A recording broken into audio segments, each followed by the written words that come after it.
जय हिंद, जय भारत। आप देख रहे हैं अजय भारत मीडिया, जहां हम बनते हैं जनता की आवाज। वर्ल्ड पार्किंसन डे पर मैक्स हॉस्पिटल गुरुग्राम की पहल, बीमारी के बारे में लोगों को किया जागरूक।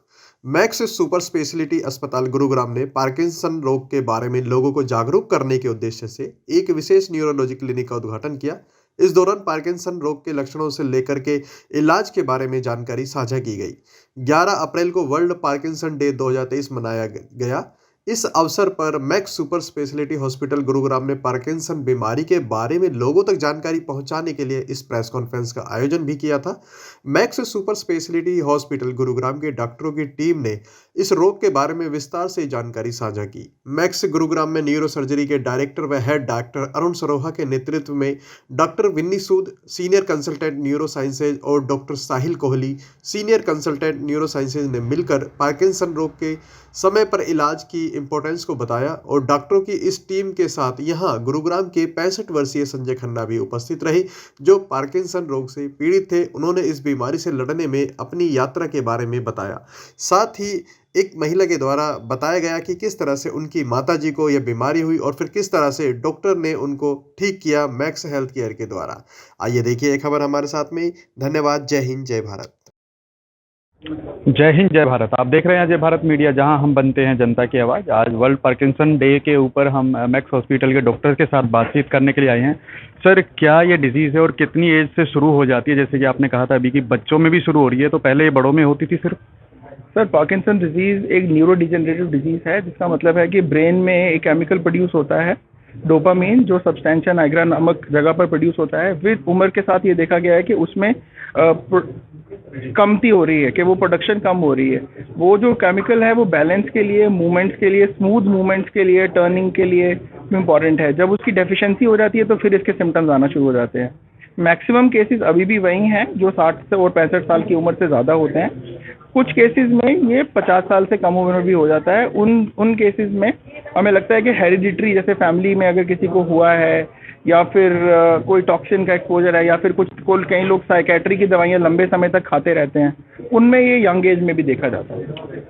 सर, एसएमएस हॉस्पिटल जयपुर में एक रिसर्च हुई थी जिसमें कि कोरोना के बाद में इस तरह के डिजीज जो केसेस हैं वो बढ़े हैं, तो क्या ये कितना सत्य है? मैं ये मतलब डायरेक्ट कोरिलेशन कहना तो थोड़ा मुश्किल होगा, लेकिन मैं ये समझ रहा हूँ कि डेफिनेटली कोरोना जैसा स्ट्रेस जो है वो इस बीमारी को अनमास्क कर देता है। कि जैसे अगर सपोज कोई आदमी जिसको ये प्रॉब्लम्स हैं, सिम्टम्स मिनिमल हैं और वो चल रहे हैं, अपना काम चल रहा है उनका, लेकिन अगर जैसे बॉडी पे कोई स्ट्रेस आ गया है, जैसे कोरोना जिसने पूरी बॉडी का सिस्टम वीक कर दिया, उससे ये उभर के और सामने आ जाती है। अगर ये प्रॉब्लम 1-2 साल बाद पिक होनी थी तो शायद आपको जल्दी सिम्टम्स पिक हो जाएंगे। डॉक्टर सरोहा, मेरा आपसे एक सवाल है कि क्या लाइफस्टाइल को चेंज करके इस बीमारी से बचा जा सकता है, या फिर फूड सप्लीमेंट्स लेकर के इस बीमारी को दूर किया जा सकता है? सप्लीमेंट्स तो नहीं, बट हाँ, फिजिकल एक्टिविटी इसमें आपके लिए बहुत हेल्पफुल रहती है। आप जितने एक्टिव रहेंगे उतनी ही चांसेस डिसीज़ के थोड़े कम होंगे और थोड़ा लेट आएगी और आप उससे कोप अप कर पाएंगे। So physical fitness is the most important thing. Sir, जैसे कि 60 और 65 के बीच में तो जो फिजिकल एक्टिविटी यानी योगा और एक्सरसाइज दोनों कॉम्बिनेशन कर सकते हैं, या क्या जी योगा जी, जो भी कर सके मरीज या आदमी, उसको वो सब करना चाहिए जो उनका शरीर उनको अलाउ करता हो।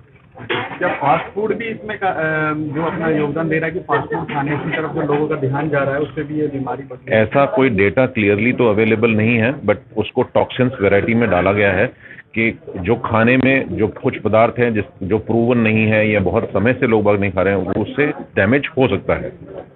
आज मोटे अनाज को प्रमोट किया जा रहा है प्रधानमंत्री मोदी के द्वारा भी, तो क्या ऐसा हो सकता है कि मोटे अनाज को खाने के बाद में इस तरह की बीमारियां या इससे रिलेटेड बीमारियां ना हो? मुमकिन है, क्योंकि वो एक खाद्य पदार्थ, मिलेट जिसको बोलते हैं, खाद्य पदार्थ बहुत अच्छे हैं वो, और वो आपके पाचन क्रिया के लिए, आपके शरीर के लिए बहुत अच्छी चीज़ है। तो वो सारी चीज़ों में हेल्प करेगा, उस प्रकार से वो पार्किंसन में भी हेल्प कर सकता है।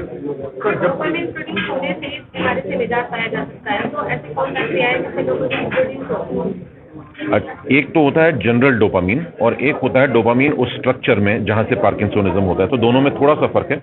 जनरली डोपामीन आपके मूड को कंट्रोल करता है और ये वाला डोपामीन आपके मूवमेंट्स को और शरीर को कंट्रोल करता है। सर, जैसे कि बिल्कुल, मैं जानना चाहूँगा मैम, जैसे कि ये बीमारी होती है तो क्या इसके लक्षण शुरुआती लक्षण हो सकते हैं जिससे शुरुआत में इस बीमारी को क्योर किया जाए? देखो, बहुत कई बार सबटल सिम्टम्स होते हैं कि बीच बीच में हाथ का कांपना, जैसे स्लो हो जाना, या एक साइड के हाथ का कांपना, जैसे हम कहते हैं पिन रोलिंग ट्रेमर्स होते हैं कि जैसे पिन ऐसे रोल कर रहा है इंसान, तो इससे होता है। दूसरा कि मास्क लाइक फेसेस होते हैं कि फेशियल एक्सप्रेशन चेंज हो जाता है पेशेंट का, तो पेशेंट को ये सबटल सिम्टम्स आ रहे हैं। तो हमारे पास जब वो पेशेंट पहुंचता है तो नॉर्मली 1 से 2 साल हो जाते हैं पार्किंसन डिजीज़ के, क्योंकि जनरल पॉपुलेशन में इस डिजीज़ की अवेयरनेस नहीं है। जैसे स्लोनेस होना, हैंड राइटिंग चेंज होना, हैंड राइटिंग का छोटापन होना, एक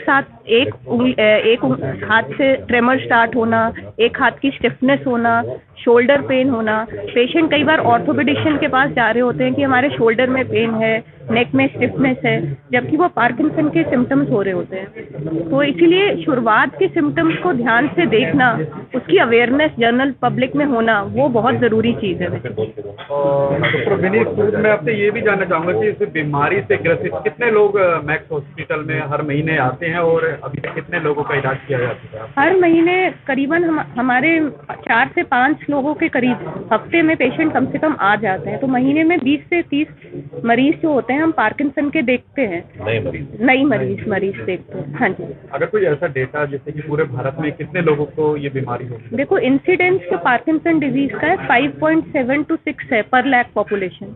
इंसिडेंस है जो हर साल इतने लोग पार्किंसन से ग्रस्त हम देखते हैं हो रहे हैं। जो प्रिविलेंस है वो अराउंड 50 है पर लाख पॉपुलेशन। अगर ठीक होने वाले लोगों की परसेंटेज जाने तो कितने लोग ठीक हो जाते हैं?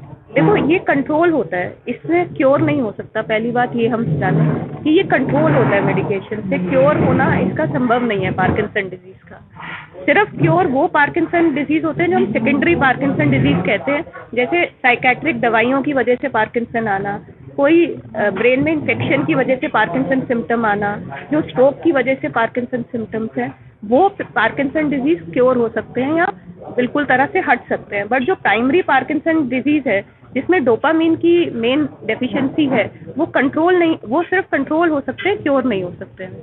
हम इलाज की बात करें, कितना खर्चा इससे इलाज किया जाता है? कोई ऑपरेशन की हम अगर बात करें, ऑपरेशन के तो डॉक्टर सरोहा एक बार बताएंगे। हाँ जी, बताएं। हाँ जी। करीब 15 से 18 लाख के बीच में खर्चा आता है इसका। और उसके बाद भी सिर्फ मतलब कंट्रोल हो जाती है, क्योर तो हो ही नहीं सकती है बीमारी, तो कंट्रोल हो जाती है, पेशेंट फंक्शनल हो जाता है, अपना सारा काम कर पाता है, इंडिपेंडेंट हो जाता है, दवाइयाँ छूट जाती हैं। सर, इस बीमारी में जैसे कि ब्रेन फंक्शन नहीं कर पाता है ठीक से, जिस वजह से ये होता है, क्या डिप्रेशन इसके लिए जिम्मेदार होता है?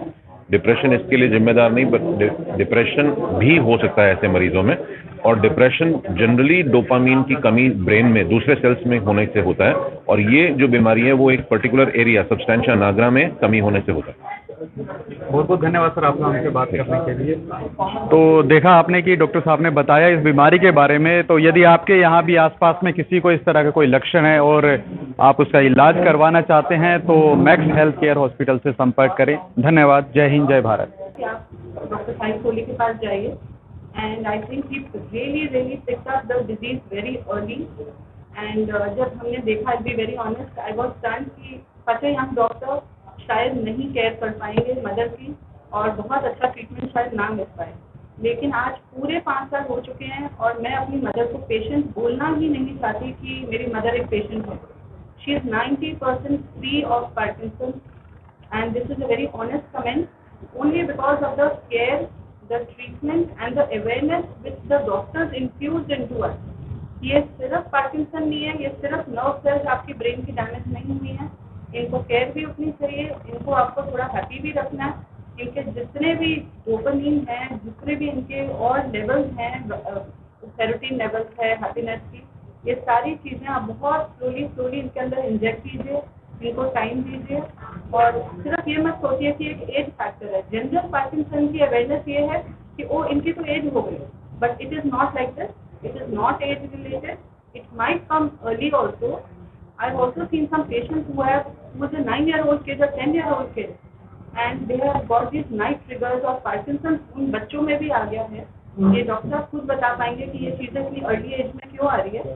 But Parkinson I think can people right and they say it cannot be treated. But I'm sure that with the help of good doctors, they tell you how to go slow on the medicine, go slow on the care, and go slow and have patience with the patient. My mother, I don't think she's regressing because उनका disease वहीं arrest हो चुका है, आगे नहीं बढ़ा. And it was a very slow process of the medicine which was given. It was not commercial, it was not experimental. Patient को आपने दवाइयाँ दे दी और okay, we are done with it. ये 5 साल में जो हमने देखा, my mother is right there, Sudesh Bhatia, she is sitting in front of you. अभी किचन में भी जाती हैं, थोड़ा सा अपना काम भी करती हैं, कुछ एक्सरसाइजेस भी करती हैं और बेसिक अपने आप को हेल्प करने की कोशिश करती हैं. So all thanks to all the doctors sitting here.